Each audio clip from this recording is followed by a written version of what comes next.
The traditional library is changing fast.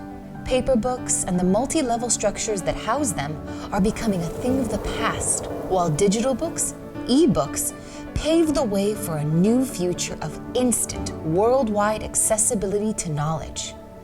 The World Public Library is at the forefront of this movement.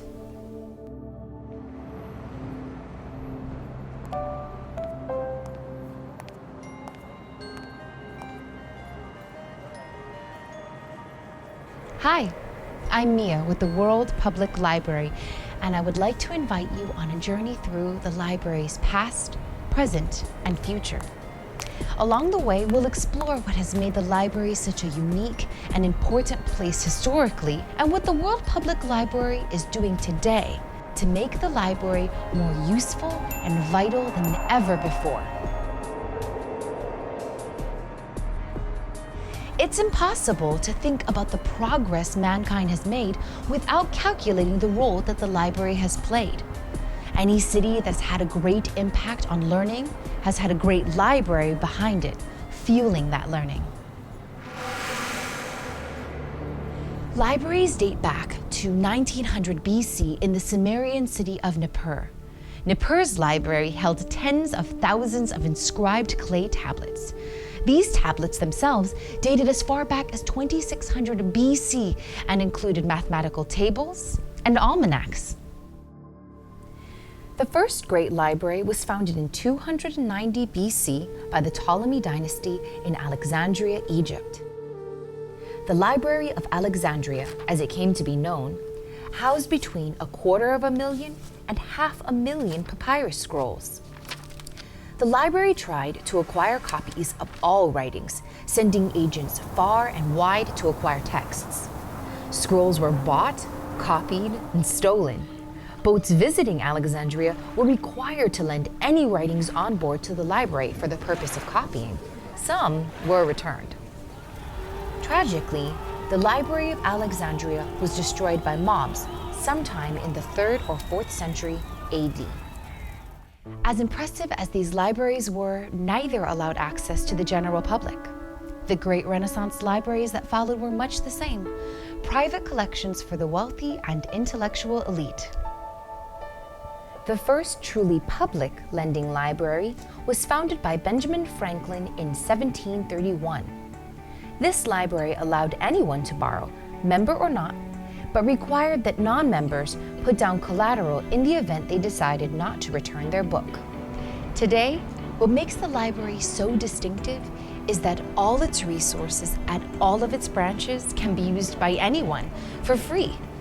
It was Franklin D. Roosevelt who said, "The public library is a nation's act of believing in the capacity of its own people, so to learn from the past that they can gain in judgment in creating their own future."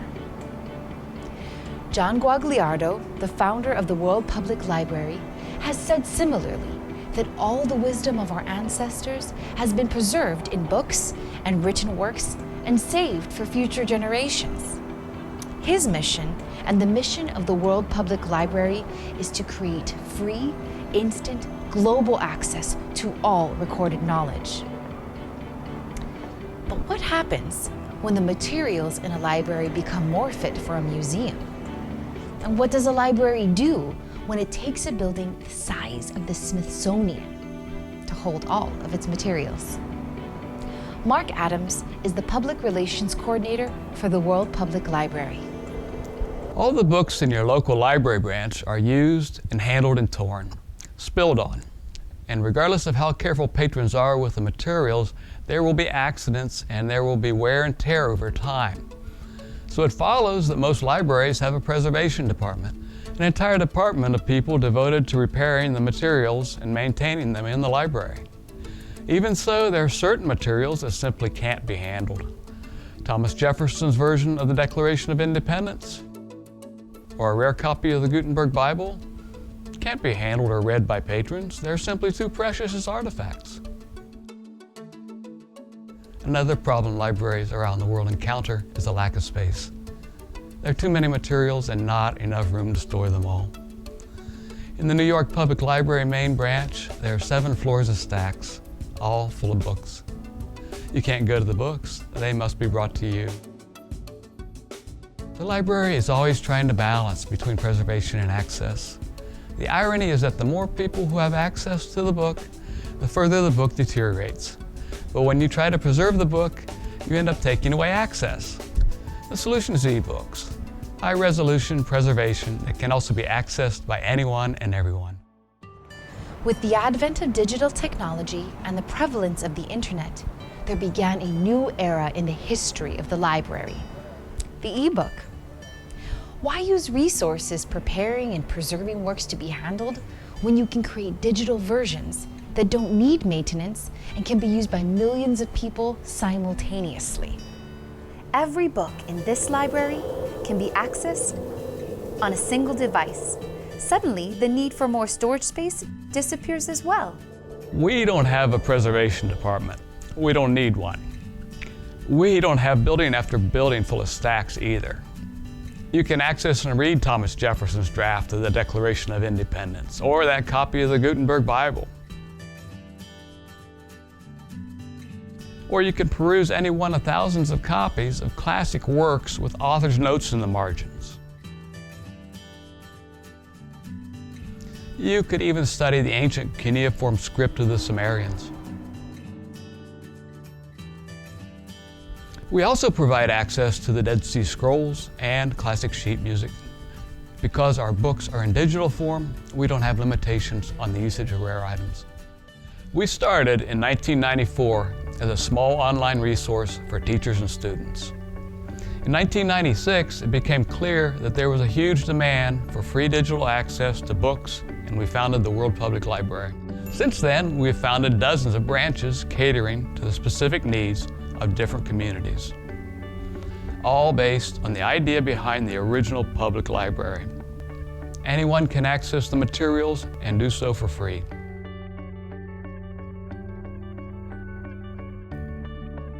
I started the Read It Loud Foundation because I believe it is the job of adult generations to create a new generation of young readers.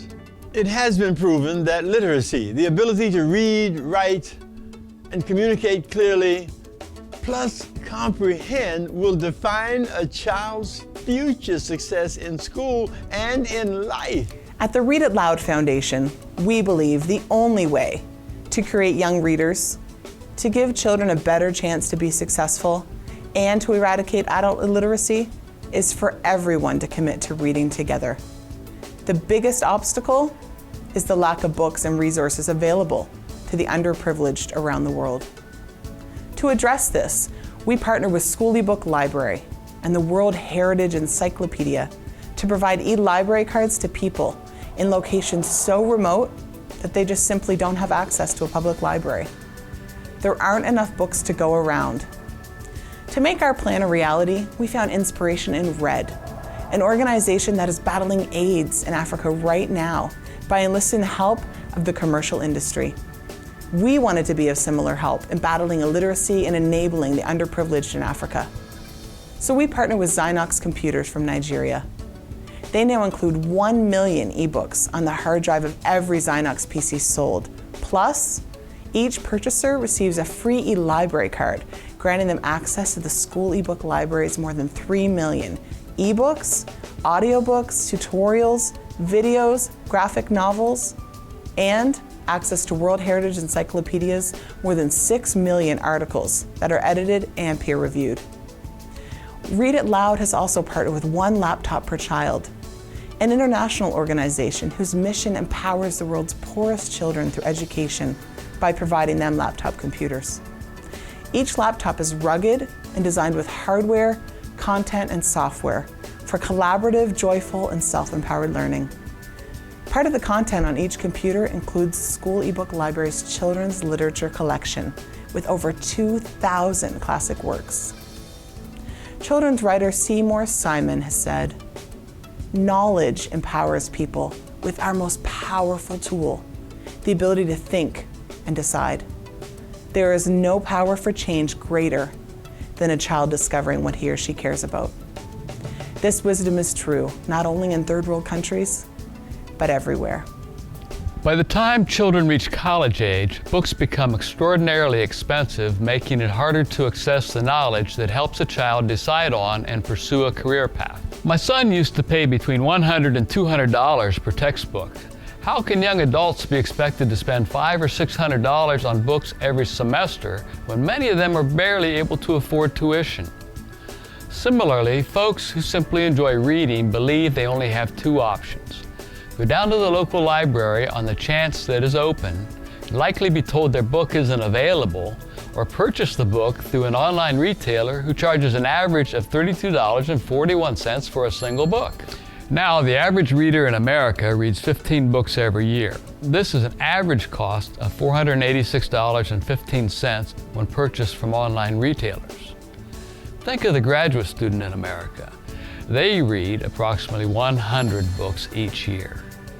An average annual cost of around $3,241 for those 100 books.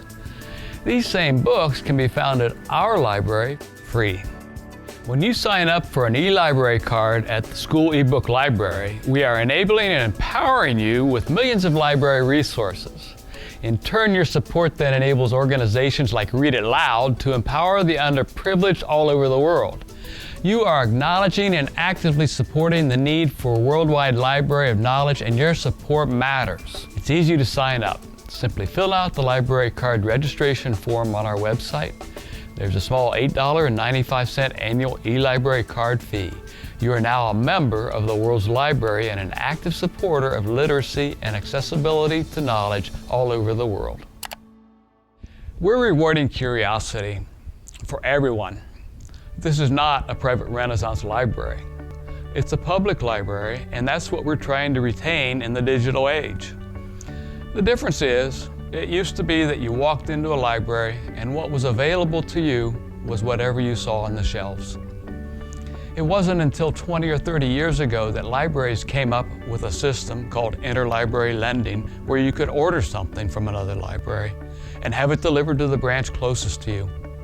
Basically, what we've created at the World Public Library is the world's largest consortium of interlibrary lending branches of digital materials. These digital resources are available to us stemming from over 6,000 libraries around the world, totaling more than 3 million books. We're adding books at the rate of 100,000 every month. The librarians at the World Public Library are constantly busy collecting and making available to readers the library's vast collection of knowledge, over 3 million books, 100,000 audio files, and 100,000 pieces of sheet music. Our collections are built on the idea that they will be used to learn and then create new knowledge. There's this wealth of human knowledge available, and you just sign in and you take it. No borrowing, no late fees. The books are yours and they are free. Among the largest collections in the World Public Library are the American, European, and Canadian collections. The American Library's collection consists of books from libraries around the country. Scanned texts from libraries across America have all been gathered here in one collection. Each book is made from scans of the originals, archived in regional library facilities. Popular, rare, and brittle books have all been digitally remastered. The European Library offers access to the resources of 47 European national libraries. The resources include books, magazines, journals, audio recordings, and other material. The Canadian Library's collection is a collection of books from libraries across the country. The books have all been gathered here in one collection. Each book here was found on shelves of libraries in Canada or archived in regional library facilities. The books were carefully scanned from originals. The selection process was based on the popularity, rareness, and need to preserve brittle books. All the scanned books have been converted and digitally remastered for online access. The World Public Library is designed to connect people more efficiently with the resources they need. The founders of the library wanted the website to be easily navigable. The architects of the website designed every detail with the user experience in mind. When the website was created, a real-world experience was prioritized. We have digital books, so it follows we would have digital bookshelves. Every patron has their own personal bookshelf to place their book on and return to later. Once you find the book you want, you don't have to find it again. They also wanted the books to be easily located. Think of how much time a student can save when he or she can search an entire library of books in a matter of seconds. Back when I was in college, I had to write a thesis paper, and I spent weeks inside big public libraries shuffling through card catalogs and microfilm, only to find the wrong books and the wrong microfilm. The whole thing left me sick from the dust and being inside all the time, and that was 30 years ago. I dreamed that one day there would be a way to access the materials I need at the push of a button. That's what's happening today at the World Public Library. We have full-text search technology built into our library. You can search all the content of every single book we have. If the word you search appears on any page of any book we have, the search engine will find it and bring it right to you with the click of a button. It's one thing to have vast numbers of materials. It's another thing entirely to be able to find the materials you need. The World Public Library's advanced search tool uses a full-text search function which searches for a specific word or phrase by looking for it inside of every one of their millions of books and articles. All of our books on the site are compatible with any computer, any smartphone, any tablet or mobile device on the market. You can transfer your book onto the device in just a few seconds and then take it with you on your device just like you would a paper book.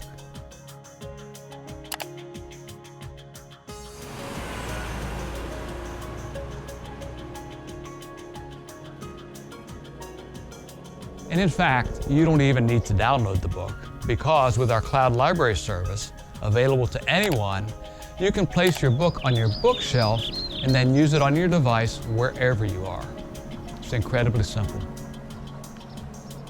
Additionally, we make video tutorials available. These tutorials are entirely comprehensive for someone just learning how to use the website or for someone just learning how to use technology. You don't need to know how to use a computer to use our site because these videos are just like having someone in your home walking you through not just the website, but how to use a computer. We're able to train anyone to be computer literate and access the knowledge they want through modern technology. It's really a service we feel is in line with what the library has always been about, increasing knowledge within communities. But now we're able to do it on a global scale. I'm always curious about who's using our library, where they are, and what it makes them think or dream about, because it's such an inspiring place. The World Public Library's main branch is only one facet of an extraordinarily innovative institution. The World eBook Library is a world-class research branch of the World Public Library and was created when it became clear that there was a need for easy access to digital resources for academic research.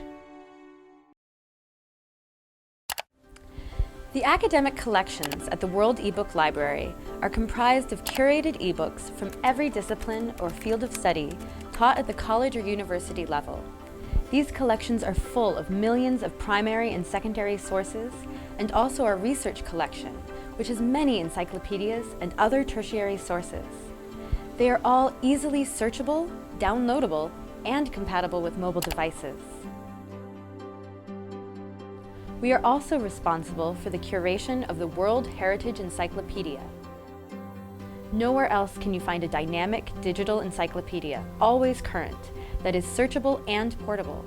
There are more than 5 million articles you can search and download. Say you want to browse for information or explore your cultural heritage. Now you can do so at your own leisure with the confidence that what you are reading is current. And the combination of the World eBook Library's academic collections with the World Heritage Library's articles provides a way to do this efficiently. The collections are so comprehensive that you find not only the specific material you're researching, but everything else you need in order to understand that material.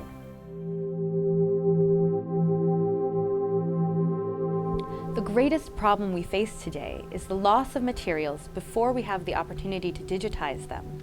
It's almost as if we are in a frantic race to preserve these rare and precious documents before they are destroyed by deterioration, overuse, and theft. It has been estimated that 5 million one-of-a-kind books, manuscripts, and scrolls have been lost just this century to war, natural disasters, book burnings, and riots. Between the bombings of the Baghdad libraries and the civil riots in Egypt, and the libraries lost in Hurricane Katrina, there were hundreds of thousands of one-of-a-kind documents lost. Those were just a few recent examples. What we lost in the First and Second World Wars is even more tragic. There are so many worldwide threats to these artifacts of knowledge, we saw the need to create an ark of knowledge, if you will, called the Noah's Archive. The Noah's Archive project is acquiring a digital facsimile of each and every written artifact in history and storing them in an online perpetual access archive, a digital vault, accessible by anyone, anywhere in the world. We've moved much of our material into an actual underground bunker formerly operated by the U.S. military.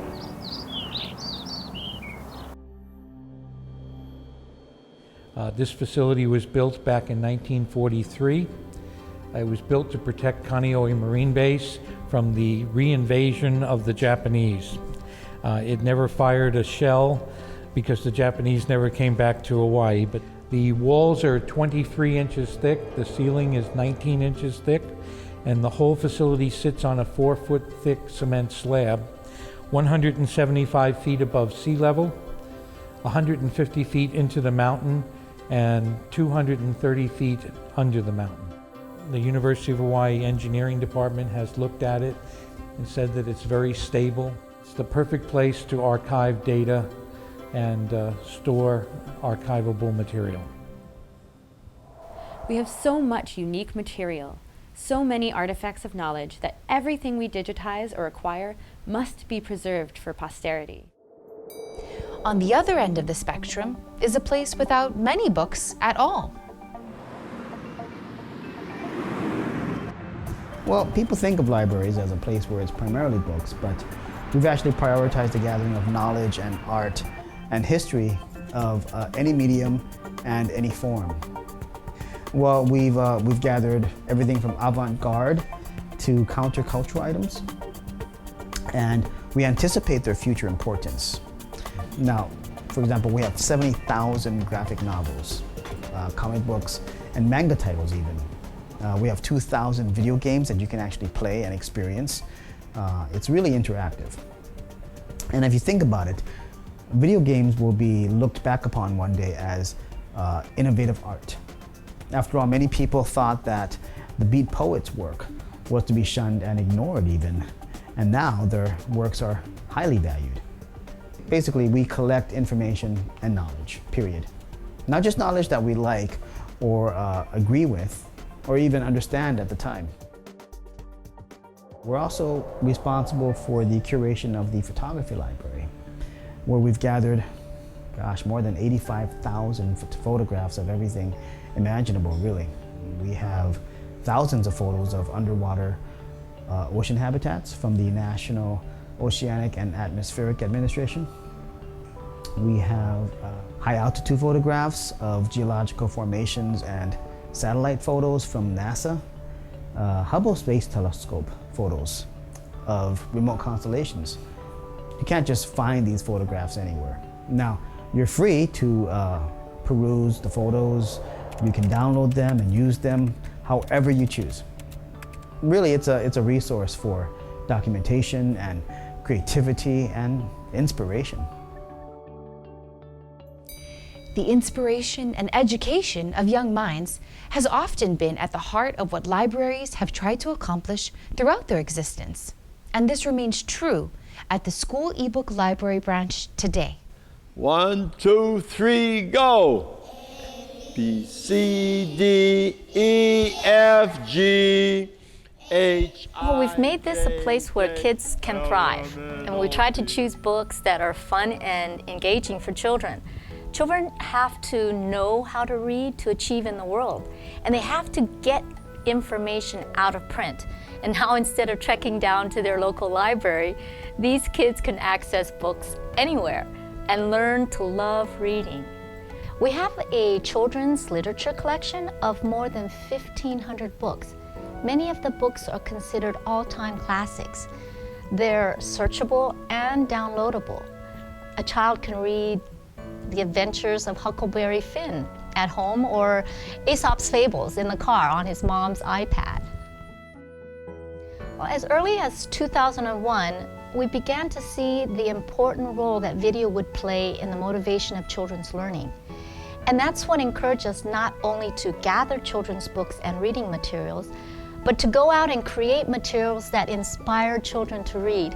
We've shot videos of performances such as Wally Amos reading popular fiction books to children and made these available to anyone.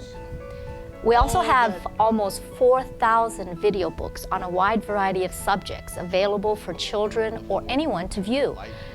There are math lessons and reading lessons, and even scientific concepts are being taught. 80,000 years, and that scale of time It's quite comprehensive, and we've found these are popular and useful for homeschooled children, or children who are being tutored, or adults who want to supplement their knowledge. Curious people who may not have time to go down to their local library, these video books are perfect for them.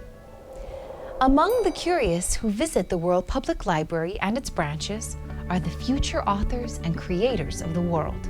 When you visit the World Library, you get the sense that something important is happening, that the gathering of all this knowledge must inspire important work, that this is a place where brilliant ideas are born and where brilliant minds come to fuel brilliant thoughts. It was in that spirit that we created the Project Gutenberg Self-Publishing Press, a unique addition to the traditional library system. Project Gutenberg Self-Publishing Press is a place where you can publish your own book free. After you upload your book, it is made immediately available through the Cloud Library service. Then anyone, anywhere in the world visiting one of our branches where your book is relevant can read your book and leave comments and feedback for you as an author. You in turn can find the work of other authors in your position and read their work. It's a great way to get your work out into the public eye without giving away all your rights as an author to a traditional publisher. You're publishing your work at the library, but not your local library, the world's library. Today, the modern public library is not across town or even down the street. It's in your home, in your car, it's here or wherever you want it to be. Thank you for joining us.